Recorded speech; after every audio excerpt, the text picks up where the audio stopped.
The idea that zoning laws are neutral urban planning tools designed to protect neighborhood safety, property values, and public health became deeply lodged in the American consciousness, not because it was true, but because a small clique of elite real estate moguls and wealthy Manhattan merchants put it there.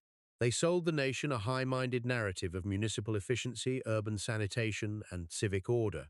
In truth, they were drafting an invisible legal architecture designed to safeguard their personal fortunes, insulate their commercial districts, and enforce a permanent division of wealth across the urban landscape.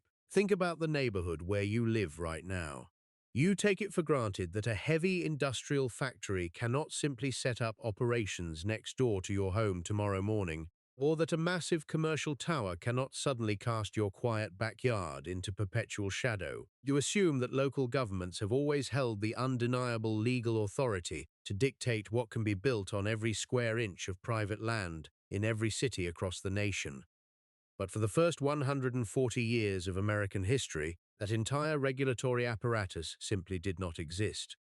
Before the year 1916, land ownership in the United States was governed by a legal doctrine of absolute freedom. A property owner possessed the constitutional right to build whatever they wanted on their land, creating a wild, unscripted urban landscape where noisy iron foundries operated beside grand marble mansions, coal yards adjoined family homes, and slaughterhouses discharged waste within sight of luxury hotels.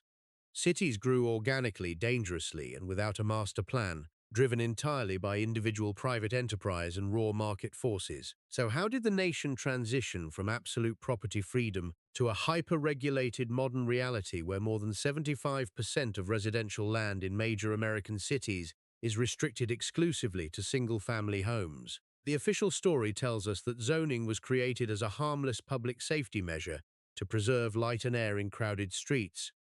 The documented record reveals something far more calculating. Zoning was invented by elite land developers who realized that explicit legal discrimination was becoming unsustainable, so they created a bureaucratic loophole that achieved class separation, racial exclusion, and wealth concentration under the shield of public interest.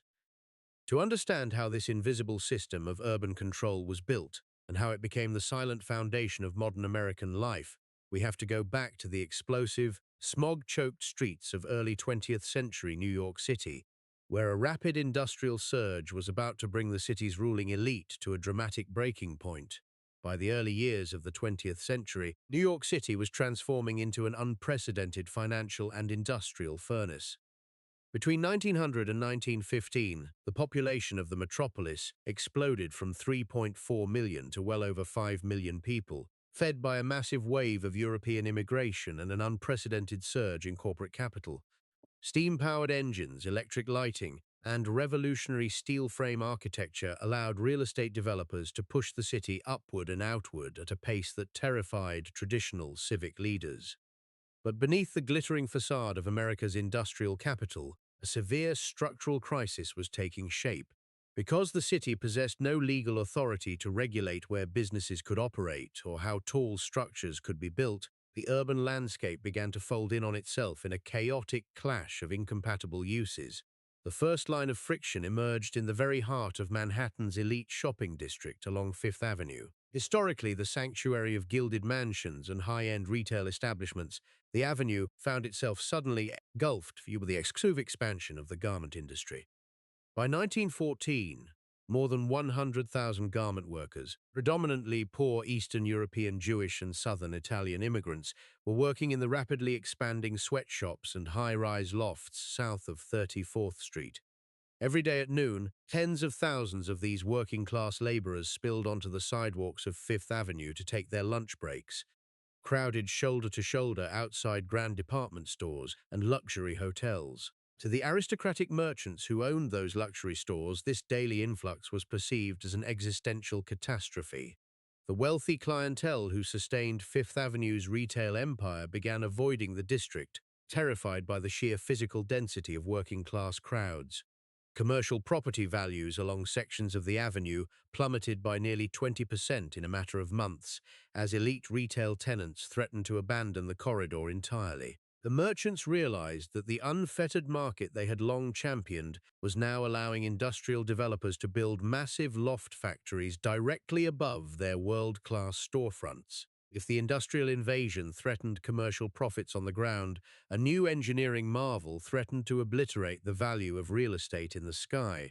In May of 1915, developers completed the construction of the Equitable Building at 120 Broadway in Lower Manhattan, rising 40 stories and 538 feet into the air without a single setback from the street line. The massive granite monolith enclosed over 1,200,000 square feet of office space on a single acre of land. The physical impact of the Equitable Building was immediate and terrifying. The sheer mass of the structure cast a permanent, suffocating 7-acre shadow across the surrounding financial district, completely cutting off sunlight and fresh air from neighboring buildings for blocks around. Nearby property owners watched in horror as their rental income collapsed. Without access to natural light, office spaces in adjacent buildings became virtually unrentable, driving down surrounding real estate values by as much as 30 to 50% almost overnight. Yet under existing American law, the affected property owners had absolutely no legal recourse. For over a century, American jurisprudence had relied exclusively on the common law doctrine of nuisance to resolve property disputes.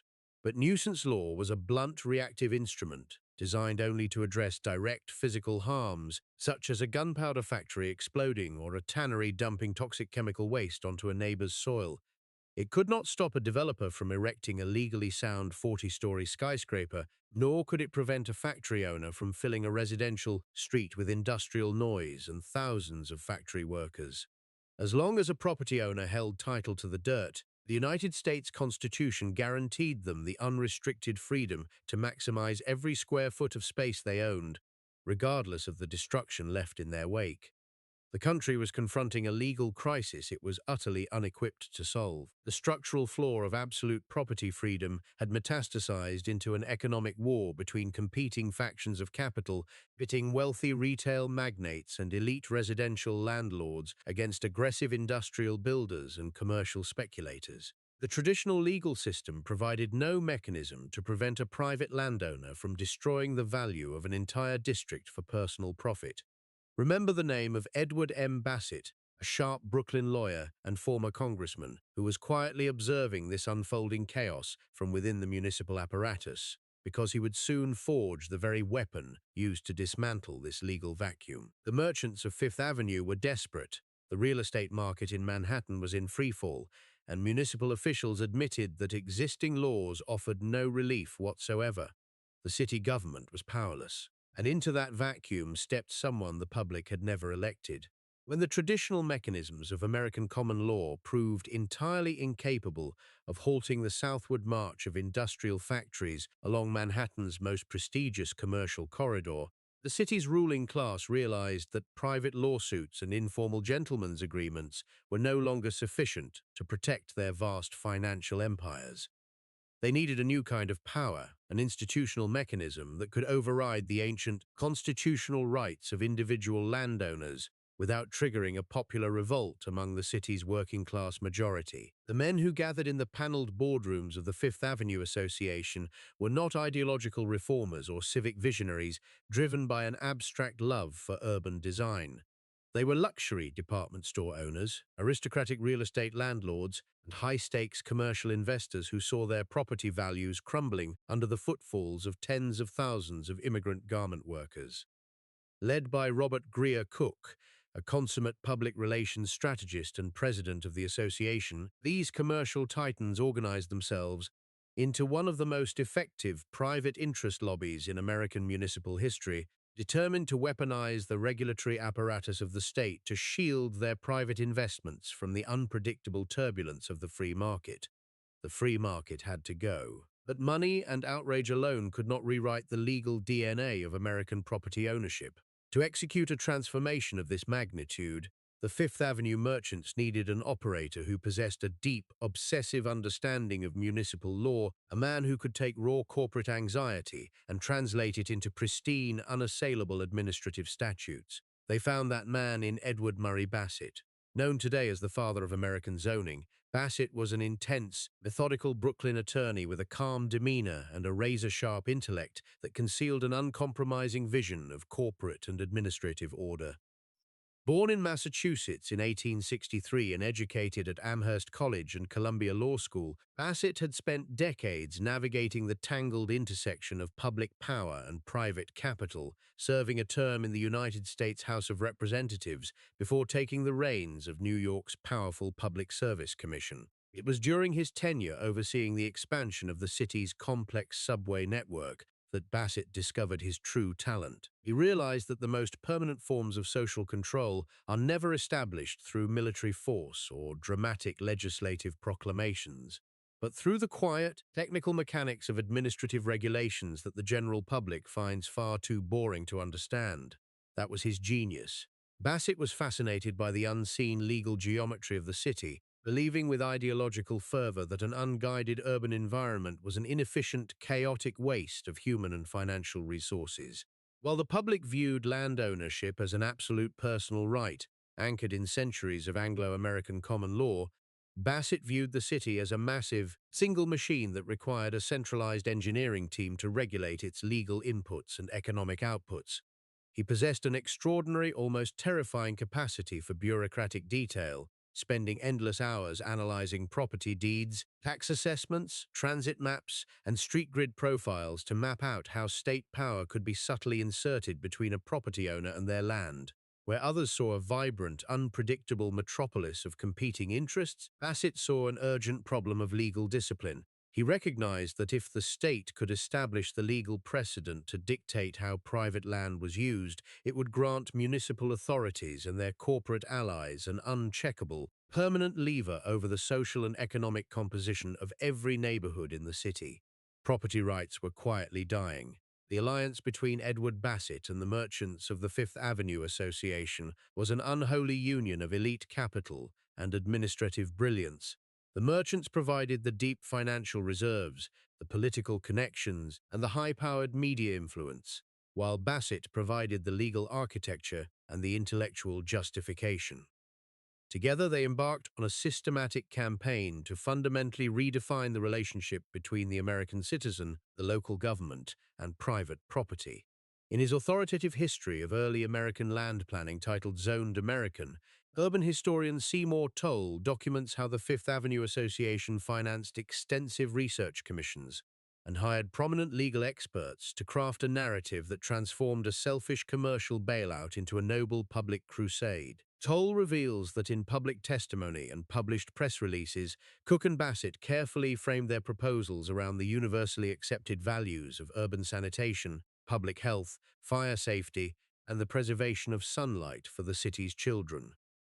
But behind closed doors, their internal correspondence and private committee minutes painted a radically different picture, focused almost exclusively on the financial threat posed by the daily arrival of immigrant factory workers and the urgent necessity of driving industrial operations out of the city's wealthy core. The public story was a lie. Stop and look at the shape of this thing. The genius of Bassett's strategy lay in its masterly, deceptive reframing of constitutional law. Under the traditional police power of the state, local governments were permitted to restrict private actions only when those actions posed a clear, direct, and immediate threat to public health or safety, such as an outbreak of disease or an imminent fire hazard. Bassett understood that if he explicitly admitted that zoning was designed to protect the retail profits of luxury merchants or keep poor Jewish and Italian garment workers off Fifth Avenue, the courts would strike down the legislation as an unconstitutional confiscation of property without due process. Therefore, he painstakingly constructed a legal illusion, arguing that restricting the height, bulk, and usage of every building across the entire city was a necessary generalized exercise of the state's inherent authority to protect public welfare. By masking class preservation inside the neutral, scientific language of density controls and setback requirements, Bassett created a legal Trojan horse that allowed local officials to accomplish through bureaucracy what the Constitution explicitly forbade them from doing through direct prohibition. It was legal alchemy. To build the public cover required to execute this legal revolution, the city established the Heights of Buildings Commission in 1913, appointing Bassett as its chairman and filling its ranks with prominent real estate developers, insurance executives, and representatives of the Fifth Avenue Association. When that commission produced its initial findings, the city immediately created a second, far more powerful body in 1914, the Commission on Building Districts and Restrictions, again placing Bassett at the helm. For 2 grueling years, Bassett and his team conducted exhaustive public hearings across all 5 boroughs, methodically gathering testimony from property owners, neighborhood associations, and commercial groups. In his landmark study, The Color of Law, legal historian Richard Rothstein highlights how these public hearings were meticulously orchestrated to manufacture the appearance of broad civic consensus, while systematically prioritizing the demands of wealthy property consortia. Rothstein points out that while working-class residents and labor organizations were virtually unrepresented in the proceedings, the testimony of elite landowners and high-end merchants was cited incessantly as definitive proof that unchecked property development was destroying the moral and economic fabric of the city. The outcome was already decided. As Bassett drafted the language of what would become the nation's first comprehensive zoning ordinance, he remained acutely aware that a local municipal resolution in New York City was merely the first step in a much larger national legal battle. He knew that the ultimate test of his system would not take place in the streets of Manhattan or the hearing rooms of City Hall, but in the marble chambers of the United States Supreme Court. Bassett was playing a long game, carefully engineering every sentence of the proposed code to withstand the inevitable constitutional challenges from aggrieved landowners who would argue that the government had stolen their property rights without compensation. He intentionally incorporated complex variance procedures, local appeals boards, and detailed classification systems designed to give municipal authorities maximum discretionary power while making it nearly impossible for individual property owners to prove a clear violation of their constitutional rights. Remember the name of Justice George Sutherland, a staunchly conservative jurist who would sit on the nation's highest bench a decade later, because the meticulous legal traps Bassett was setting in 1914 were explicitly designed to force future constitutional originalists like Sutherland into capitulating to the modern regulatory state. The trap was set. By early 1916, Bassett and the Fifth Avenue Association had constructed an impenetrable political coalition that united the city's most powerful financial institutions, political bosses, real estate boards, and media outlets behind their proposed zoning code. They had spent years planting news stories warning of an impending urban collapse, generating a carefully manufactured panic that convinced even small property owners that their neighborhood values were on the verge of total destruction if the city did not intervene. The public was told that zoning was a neutral, scientific, and progressive planning tool that would bring light, air, stability, and order to every citizen regardless of their social standing. The true beneficiaries of the scheme sat quietly in their private clubs along Fifth Avenue, watching as their legal surrogate prepared to deliver the final strike against the ancient doctrine of free property ownership. They had spent hundreds of thousands of dollars, assembled an army of legal experts, and constructed a pristine ideological cover story that disguised elite self-interest as public health. They had the plan, they had the power. Now they needed to make it real, without the public ever seeing the strings. From an institutional and corporate perspective, economic historians note that industrial expansion during the 20th century operated within a regulatory vacuum where corporate incentives directly aligned with systemic risk-taking. Scholars documenting industrial history point out that executive decision-making was fundamentally structured by fiduciary duties to maximize short-term shareholder value, leading management to minimize, defer, or suppress emerging scientific warnings. What appeared as a deliberate conspiracy was often the predictable output of corporate incentives operating without public oversight. On the hot summer morning of July 25, 1916, the New York City Board of Estimate and Apportionment gathered in the high-ceilinged chambers of City Hall to cast a vote that would forever alter the legal geography of the American continent. With a swift, unanimous show of hands, the city officially adopted the nation's first comprehensive zoning resolution, a sweeping three-part administrative code that divided the entire island of Manhattan and its surrounding boroughs into strict, color-coded regulatory maps. The resolution created three distinct legal frameworks: use districts that dictated what activities could occur on a plot of land, height districts that governed how high walls could rise, and area districts that mandated minimum lot sizes and mandatory open setbacks. To the journalists reporting from the press gallery and the civic activists watching from the gallery, it appeared to be a triumph of enlightened, progressive government, a scientific victory of civic order over urban chaos that promised to guarantee sunlight, fresh air, and fire safety to every family living in the nation's greatest metropolis. But behind the lofty rhetoric of public health and municipal efficiency lay an intricate mechanism of economic exclusion engineered down to the millimeter. While Edward Bassett and the merchants of the Fifth Avenue Association spent months publicly framing the resolution as a benevolent measure to stop giant skyscrapers like the Equitable Building from blocking the sun, the actual maps they drafted quietly executed a precise financial purge. Along the pristine corridor of Fifth Avenue, the new code restricted construction almost exclusively to high-end retail establishments and luxury residential structures, while imposing draconian height setbacks and lot restrictions on the side streets that made it financially impossible for industrial developers to construct cheap garment factories.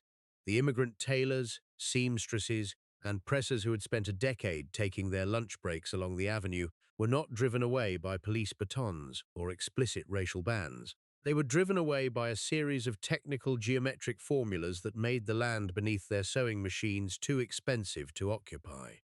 Think about what this means for a moment. The men who engineered the nation's first zoning system did not need to pass a single law mentioning social class or ethnic origin. They simply realized that if you manipulate the cost of land by controlling what can legally be built on top of it, you can select exactly who is permitted to set foot in a neighborhood without ever writing a single explicitly discriminatory word into the statute books. But here's the catch. Just as New York's new zoning system was taking effect, a major constitutional crisis threatened to destroy the entire concept of urban land regulation before it could spread across the country. In several southern and midwestern cities, including Louisville, Baltimore, and Richmond, local governments had attempted to achieve racial separation through explicit municipal ordinances that made it illegal for Black Americans to purchase or occupy homes on blocks where the majority of residents were white. In November of 1917, the United States Supreme Court delivered a crushing blow to these blatant segregation schemes in the landmark case of Buchanan v. Worley. In a unanimous decision, the High Court struck down Louisville's racial zoning ordinance, ruling that government prohibitions on property sales, based entirely on race, violated the 14th Amendment's protection of private property rights and freedom of contract. To the white real estate boards and municipal leaders fighting to maintain racial and economic segregation, the Supreme Court's decision in Buchanan v.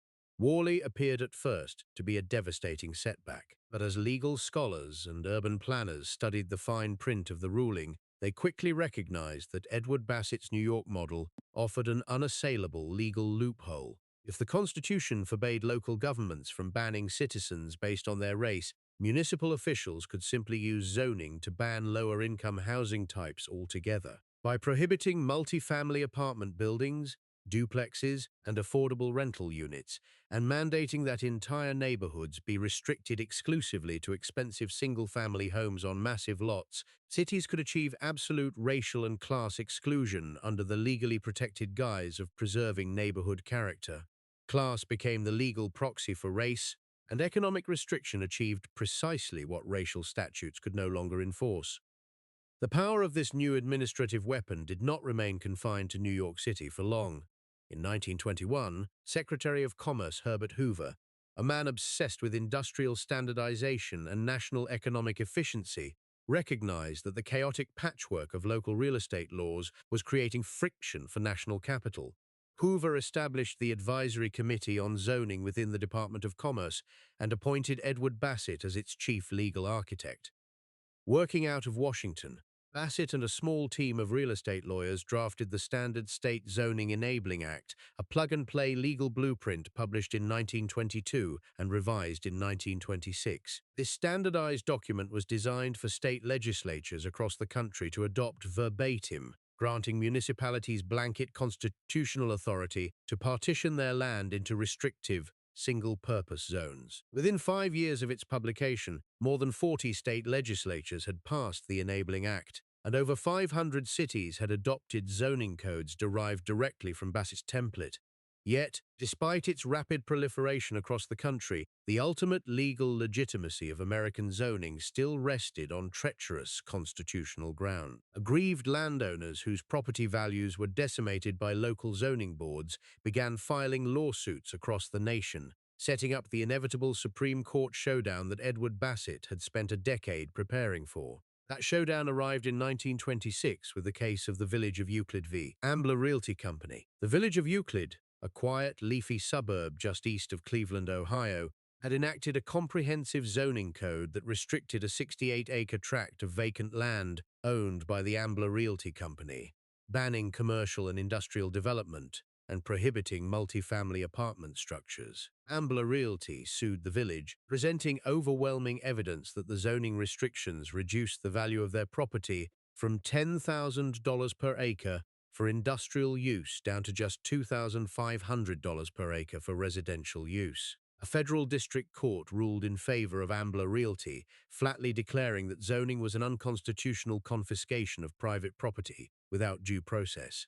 When the case reached the Supreme Court, the fate of American urban planning hung in the balance. Remember the name of Justice George Sutherland, the fiercely conservative jurist who sat as the intellectual leader of the court's conservative bloc. Sutherland was a devout proponent of laissez-faire capitalism and absolute constitutional property rights, a man who consistently struck down government regulations that interfered with individual economic freedom. In initial private conferences following oral arguments, Justice Sutherland and a majority of the justices were firmly aligned with Ambler Realty. They viewed Euclid's zoning code as an arbitrary and tyrannical invasion of individual property rights that violated the foundational principles of American liberty. Sutherland was tasked with writing the majority opinion that would strike down zoning nationwide and dismantle Edward Bassett's decade-long enterprise. Panic swept through the urban planning movement, recognizing that a ruling against Euclid would instantly invalidate hundreds of municipal zoning codes across America. A brilliant attorney named Alfred Bettman, representing the National Conference on City Planning, took an extraordinary legal gamble. Bettman successfully petitioned the Supreme Court for a rare re-argument of the case, filing an exhaustive 50-page amicus brief that reframed zoning not as an economic regulation, but as a vital instrument for moral and social order. During the second round of oral arguments in October of 1926, Bettman delivered a masterful performance that targeted Justice Sutherland's deep-seated anxieties regarding urban disorder and family security. Bettman argued that dense apartment buildings were not merely residential structures, but dangerous vectors of noise, traffic, and moral decay that invaded quiet single-family neighborhoods, destroying the sanctity of the American home. The gambit worked with chilling precision. In a stunning reversal that shocked the legal establishment, Justice George Sutherland switched his vote, taking 3 other conservative justices with him to forge a 6-3 majority opinion upholding the constitutional validity of municipal zoning. On November 22, 1926, Sutherland issued a decision that fundamentally reshaped the legal boundaries of American property law. In his documented opinion, Sutherland wrote words that would echo through a century of housing policy, explicitly villainizing affordable housing density. He declared that an apartment house in a single-family neighborhood was, and I am quoting his documented opinion here, a mere parasite, constructed in order to take advantage of the open spaces and attractive surroundings created by the residential character of the district, bringing with it disturbing noises, depriving children of quiet play spaces, and interfering with the health and safety of the community. Sit with that irony for a moment. Justice George Sutherland, the nation's most ardent defender of unchecked free market capitalism and sacred property rights, had just authored the very legal opinion that permanently stripped private landowners of their right to build housing on their own dirt. He did not preserve economic liberty. He granted local governments an unprecedented, absolute power to dictate the social and physical composition of their communities. The timeline reveals the devastating truth.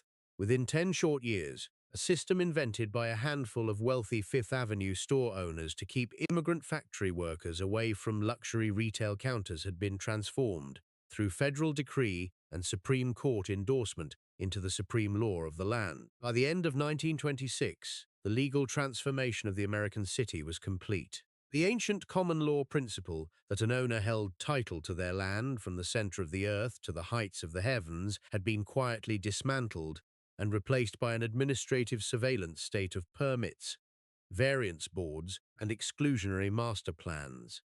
The public was told that zoning was a victory for neighborhood preservation, a scientific barrier erected to keep industrial pollution away from innocent children. They never noticed that the legal infrastructure had been intentionally engineered to divide populations by income, freeze social mobility, and grant local boards total control over who could afford to live in their towns. The system was in place. The public never saw it happen, and it would never be removed.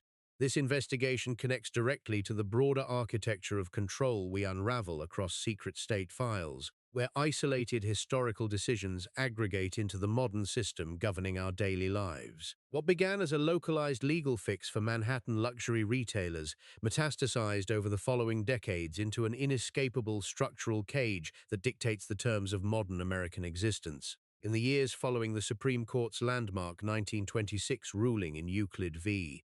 Ambler, municipal governments across the country recognized that they had been handed a legal blank check. Armed with the supreme authority to divide land into single-purpose zones, thousands of suburban municipalities systematically outlawed multifamily apartment buildings, courtyard flats, duplexes, and modest starter homes on smaller lots. What had been a diverse organic urban ecosystem was forcibly flattened into a rigid, automobile-dependent expanse of mandatory suburban sprawl. Today, the consequences of that legal transformation are staggering in their scale. More than 75% of residential land in major American cities is zoned exclusively for single-family detached homes. In cities like San Jose, Seattle, Charlotte, and Atlanta, that number exceeds 80%. By legally capping the number of homes that can be constructed on private land, local governments created an artificial structural scarcity that drove home prices and rental costs into the stratosphere. Millions of young families, working-class laborers, and middle-income workers find themselves permanently locked out of homeownership, paying upwards of 50% of their monthly income to corporate landlords just to keep a roof over their heads. The modern housing affordability crisis, characterized by skyrocketing rents, widespread homelessness, and the staggering inflation of urban real estate, is not a failure of the free market. It is the exact intended output of a century-old regulatory machine designed to restrict housing supply and protect elite property values. The system also institutionalized the very racial and economic segregation that the Supreme Court had declared unconstitutional in 1917. When explicit racial covenants and race-based municipal bans were struck down in Buchanan v. Worley, local zoning boards simply adjusted the technical parameters of their land use maps. By mandating large lot sizes, deep setback requirements, and high minimum square footage for residential dwellings, wealthy suburbs ensured that lower-income minority families could never afford to purchase land within their borders. Wealthy enclaves built invisible legal walls around their public schools, municipal parks, and tax bases, effectively hoarding economic opportunity and concentrating poverty in underfunded urban cores.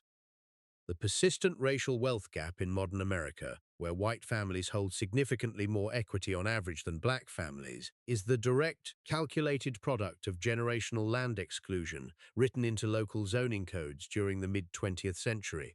I want to be very precise here about what the documented historical record actually establishes. It is documented that the nation's first zoning code was explicitly financed and lobbied for by Fifth Avenue merchants who wanted to push poor immigrant garment workers away from luxury retail storefronts. It is documented that the Department of Commerce under Herbert Hoover distributed standardized zoning templates to state legislatures to promote nationwide adoption.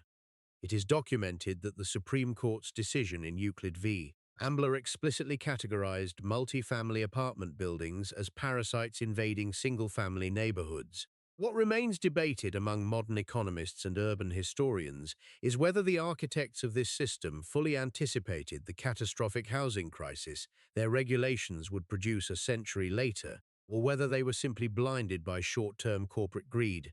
But the structural result is not in dispute. Look at the pattern because the playbook is always the same. A structural crisis threatens private profits. An unelected architect steps forward with a complex technical fix. The state adopts the fix under the noble banner of public safety and moral order. The courts establish a permanent legal precedent, and within a generation, a temporary corporate bailout metastasizes into an inescapable bureaucracy that controls the daily lives of millions. The legal machinery constructed by Edward Bassett and ratified by Justice George Sutherland in the 1920s never vanished. It grew, it evolved. It embedded itself in every city hall, zoning board, and municipal planning department across North America. It transformed property owners into organized NIMBY gatekeepers who weaponize state power to block affordable housing and inflate their personal home equity. The invisible legal cage built to protect Fifth Avenue merchants in 1916 is the exact same cage that keeps millions of modern Americans trapped in endless rent cycles today. Look back at the neighborhood where you woke up this morning. Look out your front window at the tree-lined street, the uniform setback of the houses, the quiet residential corridor, or the rigid separation between where you sleep and where you buy your food. For the first 140 years of American history, that environment simply did not exist. Land was a domain of absolute personal freedom, an unscripted canvas of individual enterprise where every citizen had the right to build whatever they wanted on their own dirt. Today, every square foot of lot size, every height restriction, every setback line, and every ban on affordable housing is dictated by a central administrative code that you were taught to view as a neutral, benevolent public service.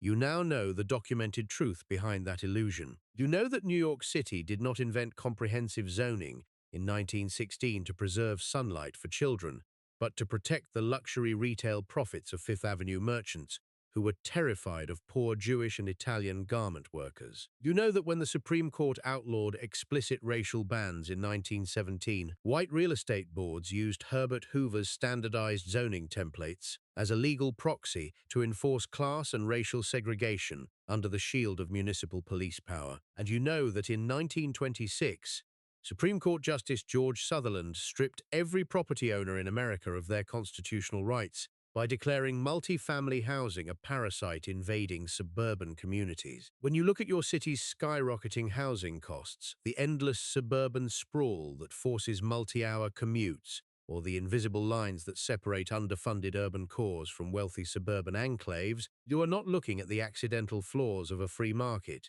You are looking at the exact intended output of a century-old regulatory machine designed by unelected operators to protect private fortunes and control who is permitted to live where. Now that you know who built this legal cage, and now that you can see the hidden motives embedded in the physical layout of your own city, do you still look at your neighborhood the same way?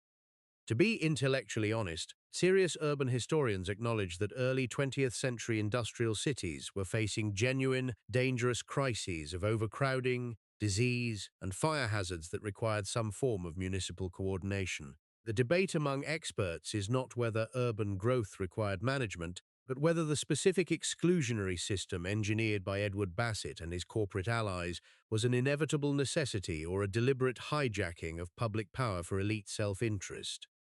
But the historical record makes one fact undeniable. The public narrative of public safety was used to disguise a permanent system of social and economic exclusion. Exposing the hidden machinery that governs modern life requires looking past the official stories written in school textbooks. If you are ready to question the invisible systems you take for granted and discover who actually designed the world you live inside, subscribe to Secret State Files and join a community dedicated to uncovering documented history. Look at the land use restrictions in your own city and tell us in the comments below. Do you believe local governments should hold absolute authority over what private citizens build? Or has zoning become an unconstitutional tool of economic exclusion? Join us next time as we investigate the secret late-night train ride to a secluded island off the coast of Georgia that quietly handed control of the American financial system to a cartel of private bankers.